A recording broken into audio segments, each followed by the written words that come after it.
give you everything I am. You give it back to me and more. We're gonna make our dreams come true and live a good life, good life, good life. Today on Tamron Hall, she was the blueprint for some of the biggest names of women to break into sports, but a leaked tape nearly ended her career. For the first time ever, icon and Emmy award-winning sports journalist Jayne Kennedy opens up about her life and legendary career in her new memoir, Plain Jayne. I loved what I did. I was extremely passionate. Moments she's never spoken about until today, including that leaked tape scandal that threatened to take it all away. And we get updates from some of our favorite sports stars that the Tam fam can't stop talking about. Tamron Hall starts now.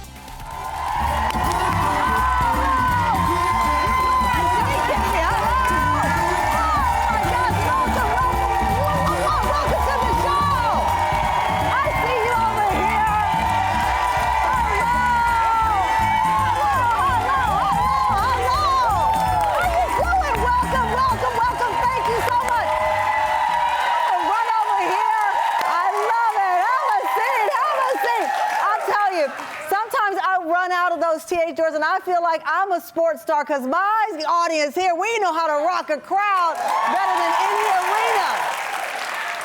arena. Deion Sanders sat in his chair and he's walked out to the biggest arenas and he started crying because of the energy that this audience just infused into him. Let's face it, athletes are still some of the most celebrated role models in the world. They are beloved. Our children want their names on jerseys. They are idolized by the young and the old. And then there's the journalists who report on them. And now it's one thing to cover sports, but it's another to become just as famous as some of the athletes themselves.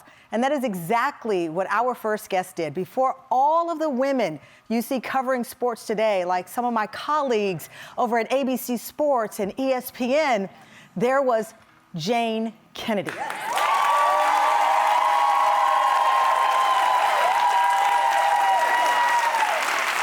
Jayne was ahead of the game, the first black woman to host the Emmy-winning sports broadcast, the NFL Today. It was her knowledge of the game, but also her stunning beauty, which, by the way, won her the title of Miss Ohio in 1970, that made her iconic. And now, for the first time, Jayne is detailing her legendary broadcast career and all aspects of her beautiful life, including one of the most devastating public scandals a celebrity could have survived. And survive she did. Take a look. Model, actress, producer, and transformational sports journalist. Jayne Kennedy's new memoir, Plain Jayne, is a raw and revealing telling of her rise to fame. In it, she also details for the first time how a scandal threatened to take it all away after a VHS tape of her and her then husband, Leon Isaac Kennedy, was leaked in 1990. Jayne, the tape is out. And there it was, just like that. I was frozen, not even breathing, hearing little else he was saying. My mind was pounding with one question over and over and over again. How did I get here? Jayne writes that the incident became the first female celebrity scandal of the video era. Once again, I was a pioneer. Except this time, being a pioneer was a position that I neither wanted nor was proud of. Now, after 35 years of silence, Jayne is finally telling her story in her own words: the fame, the fall, the healing, and why she's finally ready to reclaim her spotlight. Please welcome someone I so deeply admire, the history-making, Emmy award-winning sports journalist, Golden Globe-nominated producer, actor, model, author, Jayne Kennedy.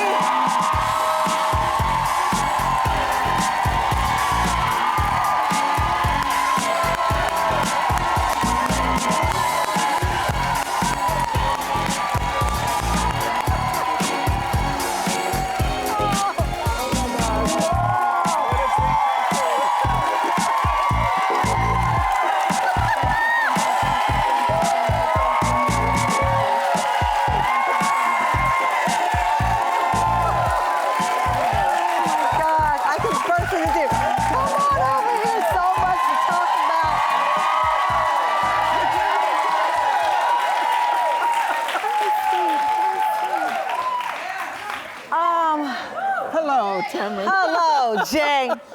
What a pleasure. The pleasure is all mine. When I first received your book and I said Plain Jayne, I said, there's nothing plain about Jayne. But I know why you chose that title, and we're going to talk about that, your roots and really this girl from the Midwest having this dream and really not knowing where it would take you. When the team told me you were writing your official story, why was this the right time? A lot of people have been telling me, you need to write a book, you need to write a book. So many people, you know, from all aspects of life, from all over the world, people had said, you need to write a book. And I didn't see that happening for me. But when my parents got married, at the 50th anniversary, my sister and I were coming home, and she says, Jayne, you need to write a book. Yeah. And I just got home, I went upstairs, put the blankets over my head, I got my cell phone, and I'm working at the lights of my cell phone. I just started writing, and I just started writing for 2 years. I was just vomiting everything that I had held inside for so many years. It's interesting you say the things you've held inside for so many years.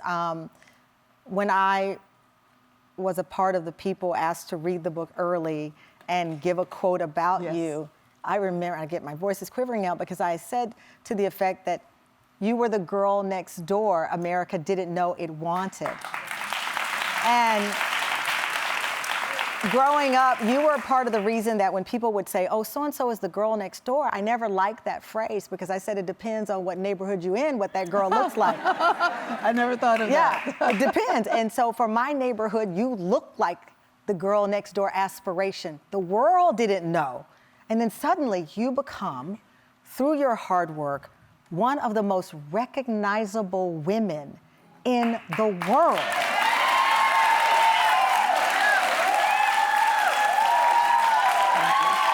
I mean, Thank you so much.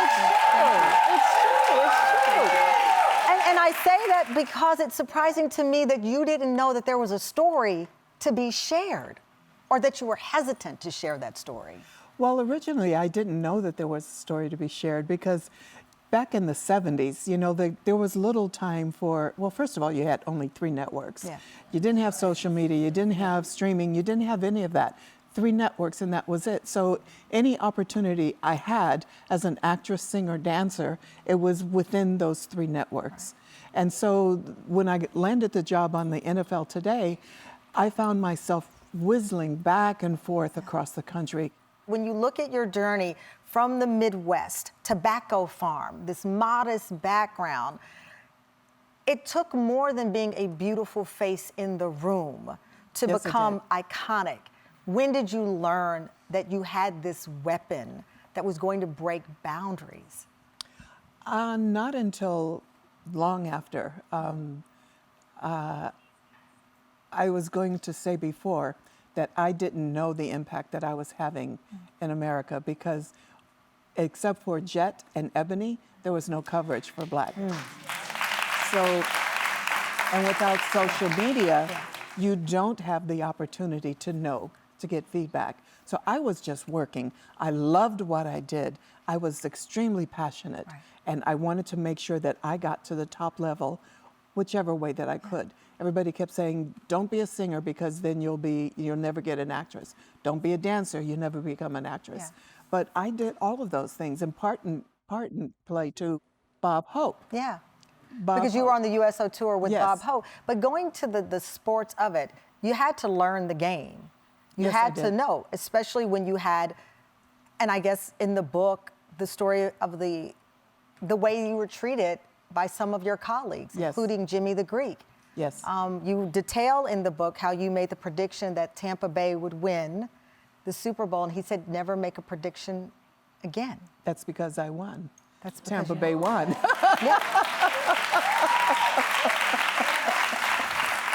So on one hand, the women journalists in sports are celebrated for knowing their stuff and judged if you don't. You knew your stuff and was told to get out of the room. Yes. How did you face that at the time? Because you were one of one. You're the blueprint. Yeah, and you know, there was just me and Phyllis George that had ever done the NFL Today. And to this day, there has still not been another female except for Phyllis and I on the desk of the NFL Today. Why do you believe that is? I mean, there's so many people that say women don't know sports, you know, and although we have blossomed in that area, it's taken way too long for that to happen. Coming up, for the first time, Jayne speaks out about the moment that almost cost her career and how she finally found her way forward to a beautiful family, a beautiful life, and a story for the ages. We'll be right back with the Jayne Kennedy.